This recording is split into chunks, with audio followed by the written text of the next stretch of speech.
Ассалаумағалейкум, қымбатты досым. Мен сенемін, Құдай сені ерекше сүйеді. Және сен киелі кітап егерсің. Өйткені біз масықшілерміз, Исаға сенетін. Аумин. Бүгін мен өте қуаныштымын.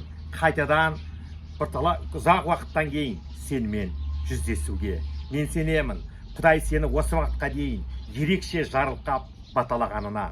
Киелі кітапта жаратылыстың басында Құдай былай дейді: әуел баста сөз болды, сөз Құдайдан болды. Және Құдай әке осы барлығын, жер мен көкті, осы әлемді немен жаратты? Әлбетте сөзбен жаратты. Бірақ та Құдай оған қанағат еткен жоқ. Білесің бе неге? Неге Құдай қанағат еткен жоқ? Өзінің жаратылысына Құдайға ұнамады. Құдайға ұнайтын бір зат керек болды, ол адам.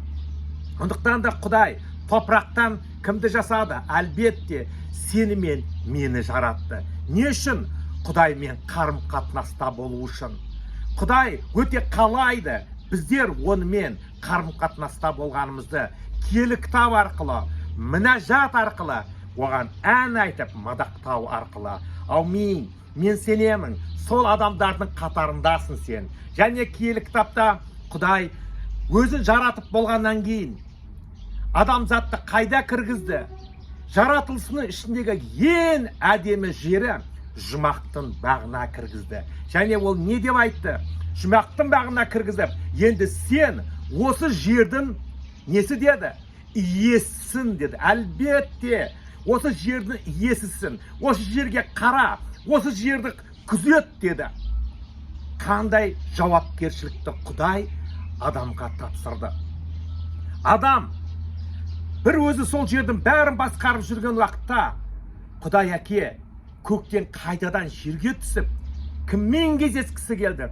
Әлбетте ол адаммен кездескісі келді. Адам Құдайды іздеген жоқ. Құдай адамды іздеді. Білесіңдер, киелі кітапта жазады, Құдай қайтадан келіп адам сен қайдасың деп жұмақтың ішінде адамды іздей бастады. Неге? Өйткені ол адаммен қарым-қатынаста, онымен сөйлескісі келді. Дәл қазір де осылай Құдай сен мен мені масықшы ретінде, шәкірті ретінде не істеді?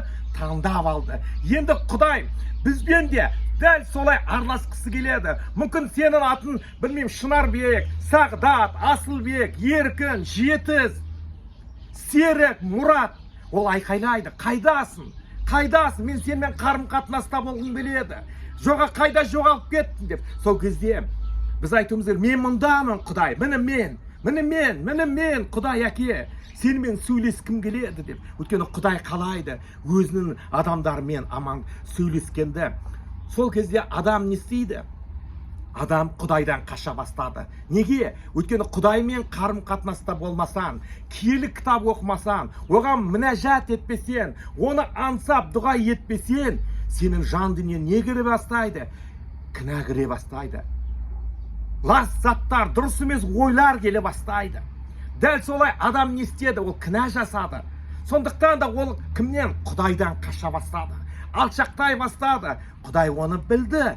Біле тұра ол Құдай оған мүмкіншілік бергісі келді. Бірақ ол адам не істейді? Ол ақырына дейін жасырды. Ол айтпады. Дұға еткенде, ол егерде Құдайға айтқан уақытта, Құдай мүмкін кешірер ме еді? Әлбетте кешіреді. Құдай оған не айтты? Сен кінә жасаған жоқсың ба? Неғып сен менен алшақтап жатсың деп. Сол кезде адам не дейді? Мен тыржаланашпын деп. Өйткені кінә адамды ластайды. Құдай сонда айтады: оны сен қайдан білдің дейді. Сен мен жеме деген алмадан жедің бе дейді. Сол кезде ол не дейді адам? Сенің берген әйелін деп Құдайдың өзін кінәлай бастайды. Ол айтпайды: я Құдайым кешірші мені деп. Дәуіт атамыз сияқты табынып жылаған уақытта Құдай рахымды да кешірімді. Қымбатты бауырым, осы азғантай менің тәлімімнің ішінде бүгін мен саған айтқым келеді. Саған жеткізгім келеді бір затты. Құдай сені іздейді. Ол сенімен қарым-қатынаста болғанды қалайды. Мен білмеймін сенің есімің кім. Мүмкін сен Гүлбағидасың. Мүмкін сен Майрамсың, Мирасың. Мен білмеймін кім екеніңді. Айсұлусың, күн сұлусың. Мен білмеймін сенің кім екеніңді. Құдай бірақ сені іздейді, аңсайды сенімен қарым-қатынаста болуға. Сондықтан да жаратылыста Құдай адамзатты өзіне ұқсас қылып жаратты. Онымен бірге әңгімелесіп дұға етуге. Қалай біз дұға етеміз? Әлбетте киелі кітап арқылы Құдайды танимыз. Құдайым сені жарылқап аталасын. Мен сені жарылқаймын Иса Масихтың атымен, және мен сенемін. Сен сол адамсың, Құдайдың адамы, Құдай сүйетін, Құдайдың рухына толған, Құдайдың махаббатына толған, Құдайдың жетелеуіне толған Иса Масихтың атымен. Аумин.